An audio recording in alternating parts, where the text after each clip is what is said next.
ఆత్మీయంగా నీకున్న ఆటంకం అడ్డమన్నాన్ని తీసేసుకోవాలి. లోకాన్ని వదిలిపెట్టేయాలి. రక్షణ అనుభవంలోకి వచ్చేయాలి. బాప్తిస్మం అనుభవంలోకి రావాలి. ప్రభువు వైపు త్రిప్పబడాలి.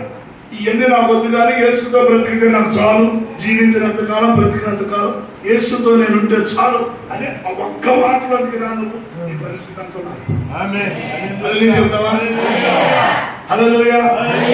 ఈ లోకంలో కాదు నేను బ్రతికేది, ఈ లోక సంబంధమైన బ్రతుకుని కాదు గురించి కాదు నేను దేవుడిని కోరేది. నాకు కావాల్సిందల్లా నేను ప్రభువుతో మంచిగా సహవాసం చేసి దేవుని బిడ్డగా, దేవుని కుమారుడిగా, దేవుని కుమార్తెగా నేను స్థానాన్ని సంపాదించుకుంటే చాలు. అది ఫస్ట్ స్టెప్.